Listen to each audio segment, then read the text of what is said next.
Can you से कि हम गेट बंद कर देंगे, आपको आने नहीं देंगे? ऐसा नहीं हो सकता है। ऐसा कहाँ हो सकता है?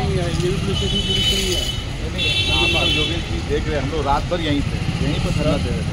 स्लोगनबाजी है, कुछ नहीं है सर। शांति से बैठे। तो फिर हम लोग को लाया क्यों? हम लोग जहाँ मीटिंग करा तो वहीं छोड़ देता, आप ही तो लेके आए हैं। So then open the gate. How will they come out if you don't open the gate? Why you want to come in? They are free to go. Mike, so then open the gate. Because I want to meet my friends. I want to meet my colleagues. My party colleagues. দিল্লির মন্দির মার্গ থানায় চলছে তৃণমূল কংগ্রেসের বিক্ষোভ কর্মসূচি। গতকাল থেকে শুরু হয়েছে। কমিশনের বাইরে অবস্থান করতে পারেনি, তাই থানাতেই কর্মসূচি চালাবো ঘোষণা করেন দোলার শেঠ। গতকাল ইডি এনআইএর বিরুদ্ধে তৃণমূলের ধর্ণা ঘিরে দিল্লিতে বাধে ধুন্ধুমার। কমিশনে নালিশের পরই অবস্থান থেকে তৃণমূল প্রতিনিধিদের তুলে দেয় পুলিশ।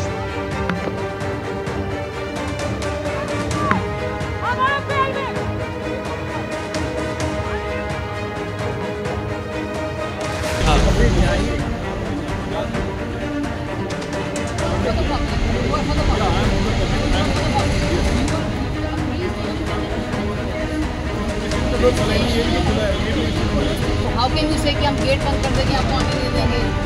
ऐसा नहीं हो सकता है। ऐसा कहाँ हो सकता है? We were, as you know, the Delhi police acted on us. They swooped down on us. They removed us from there. They took us to an unknown location. They finally brought us back to Mandir Marg. We were here all night. I was with my colleagues all night. Now I just went out.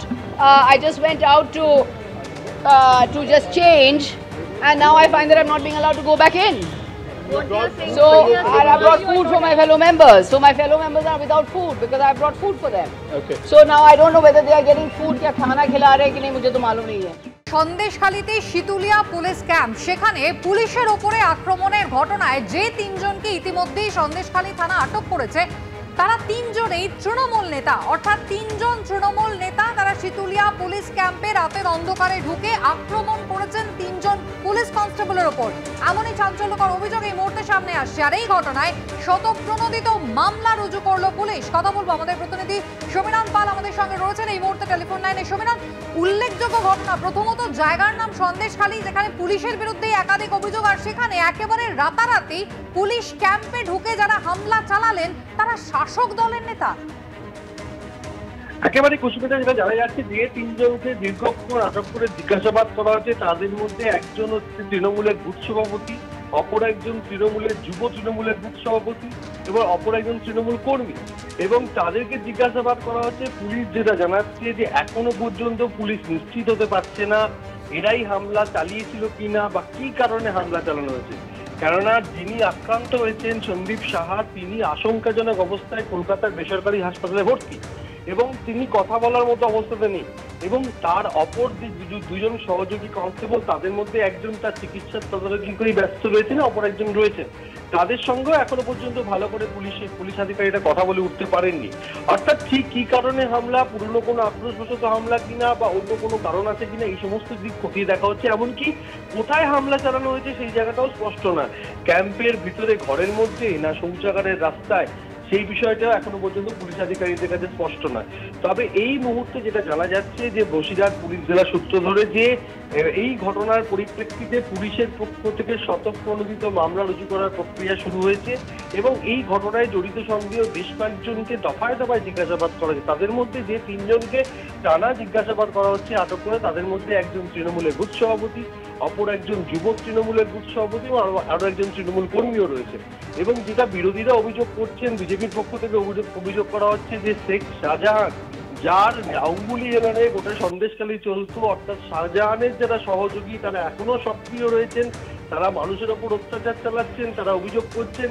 এক্ষেত্রে শাসক দলের এই সমস্ত নেতা কর্মীরা তারা পুলিশকেও ছাড়ছেন না এবং গতকালকের ঘটনা আরো একবার তা প্রমাণ করে দিল। এর প্রেক্ষিতে সন্দেশখালী তৃণমূল বিধায়ক জানিয়েছেন যে পুলিশ গোটা বিষয়টি তদন্ত করে দেখছে এবং এর সঙ্গে দলের কোনো যোগ নেই। কিন্তু শীতুলিয়া পুলিশ ক্যাম্প, সন্দেশখালীর কুল্লা গ্রাম পঞ্চায়েতের এই শীতুলিয়া পুলিশ ক্যাম্প একটি ফ্ল্যাট সেন্টারের মধ্যেই পুলিশ ক্যাম্পটি চলে এবং দোতলাতে এই 3 জন কনস্টেবল থাকতেন, তারাই দায়িত্বপ্রাপ্ত। গতকাল গভীর রাতে রাত 1টা নাগাদ ঘটনাটি ঘটেছে। সেই সময় যেহেতু শীতুলিয়া একটু জনমানব শূন্য হয়ে যায় রাতের দিকে, কেননা প্রত্যন্ত জায়গা নদীমাতৃক এলাকা এবং দ্বীপ অধ্যুষিত এলাকা, সেই কারণে সন্ধ্যের পর থেকে এলাকা ফাঁকা হতে থাকে এবং গভীর রাতে ঘটনা ঘটেছে। সেই কারণে প্রত্যক্ষদর্শী একেবারে সমীরণ, তুমি আমাদের সঙ্গে থাকো, এখানেই আপনাদের একবার শুনিয়ে দেবো বিধায়ক সুকুমার মাহাতো তিনি ঠিক কি দাবি করেছেন। তবে তৃণমূল কংগ্রেস এই সমস্ত ঘটনা সমর্থন করে না। তৃণমূল কংগ্রেস এই ঘটনার জন্য কোনোভাবেই যারা দুষ্কৃতী তাদের পাশে থাকবে না। আগামী দিনে এই দুষ্কৃতীরা শাস্তি পাবে, এটুকু আমরা কথা দিতে পারি। তবে আমার মনে হয় এটা পরিকল্পিত হামলা, এর পিছনে পুলিশ তদন্ত করছে।